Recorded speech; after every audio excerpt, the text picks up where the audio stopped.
بسم اللہ الرحمن الرحیم۔ سید اسلامک ٹیچر کے بھائیوں اور بہنوں، السلام علیکم ورحمۃ اللہ وبرکاتہ۔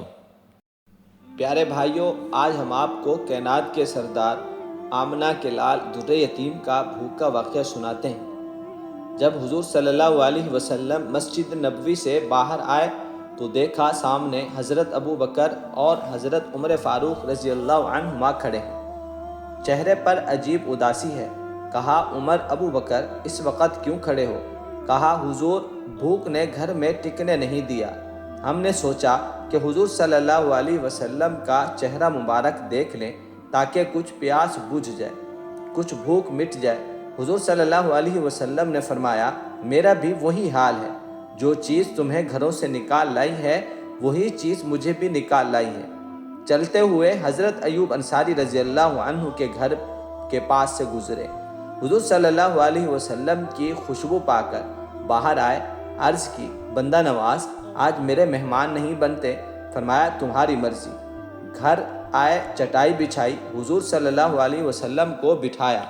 گھر والوں کو بکری کا بچہ ذبح کر کے دیا کہ جلدی سے کھانا تیار کرو، حضور صلی اللہ علیہ وسلم کو بھوک لگی ہے۔ یہ کہہ کر واپس آئے۔ نظر چہرے انور پر پڑی تو گھبرا گئے۔ چہرے انور پر نقاہت کے آثار اتنے تھے کہ سمجھ آ گئی حضور صلی اللہ علیہ وسلم کتنے دنوں سے بھوکے ہیں۔ اٹھ کر باغ میں چلے گئے، کھجوروں کا خوشہ توڑا، حضور صلی اللہ علیہ وسلم کے سامنے رکھا۔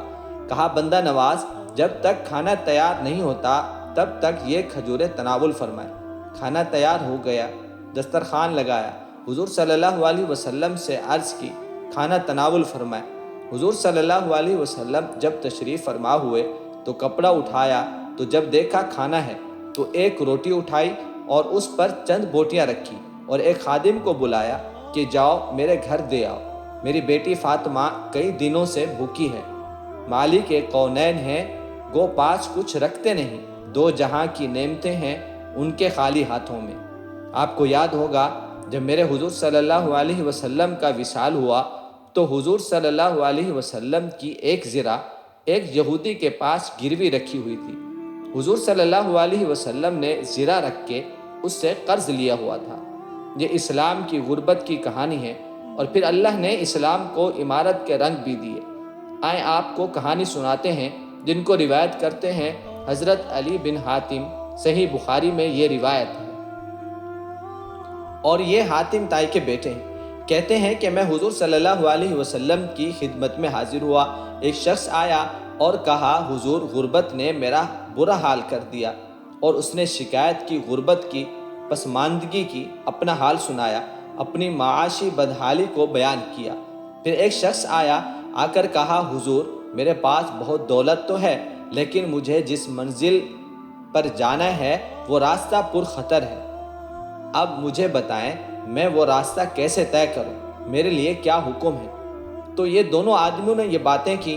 حضرت عدی کہتے ہیں کہ حضور صلی اللہ علیہ وسلم نے چہرہ انور میری جانب موڑا اور میری جانب مخاطب ہو کر فرمایا، عدی، تو نے ہیرا دیکھا ہے؟ تو حضرت عدی کہتے ہیں، حضور، دیکھا تو نہیں، ہاں سنا ہے۔ اور دوستو، یہ ہیرا شہر ہے عراق کا۔ پھر فرمایا، عدی، تو نے ہیرا دیکھا ہے؟ کہا، حضور، دیکھا نہیں، اس کا تذکرہ سنا ہے۔ فرمایا، عدی، اگر تجھے اللہ زندگی کی مہلت دے تو ہیرا سے ایک خاتون چلے گی اور مکہ کی طرف آئے گی اور مکہ کا طواف کرے گی، اور اسے ہیرا سے لے کر مکہ تک کسی کا ڈر نہیں ہوگا۔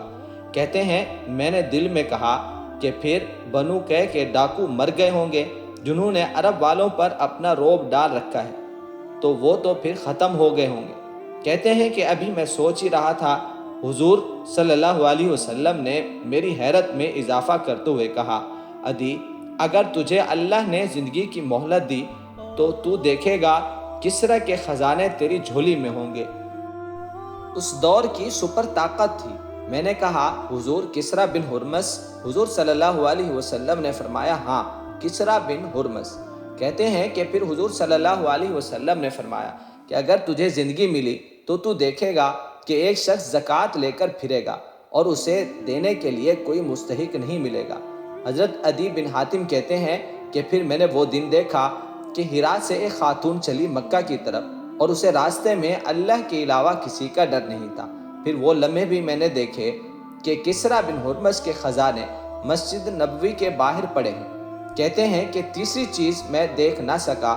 میں نے لوگوں کو کہا یہ میں تو نہیں دیکھ سکا، ہو سکتا ہے میری زندگی وفا نہ کرے تو تم دیکھنا۔ میرے آقا صلی اللہ علیہ وسلم نے جو باتیں فرمائی تھی تو پوری ہو گئی، تیسری بات تم دیکھنا۔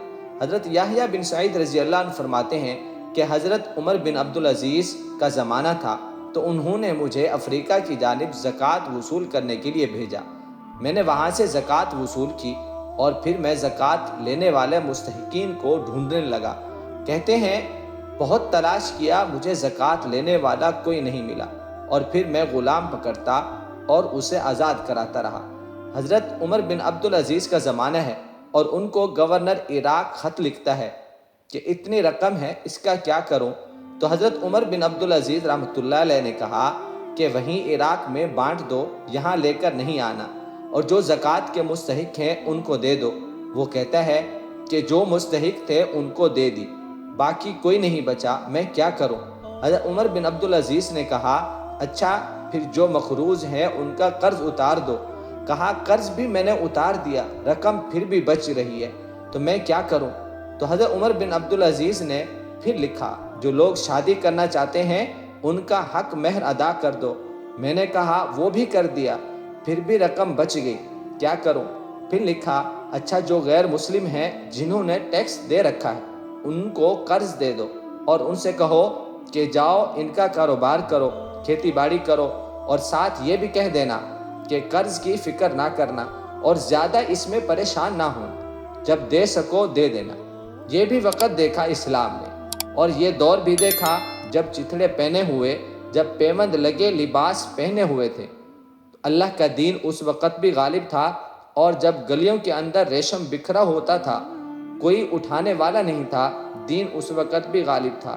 دین کا غالب ہونا یا نہ ہونا پیارے بھائیوں، اس کا تعلق کوئی مال و دولت سے نہیں ہے۔ ہم اللہ کے بن جائیں، وہ سب دے گا، وہ سب مسائل حل کرے گا۔ اللہ ہم سب کا حامی و ناصر ہو۔ السلام علیکم ورحمۃ اللہ وبرکاتہ۔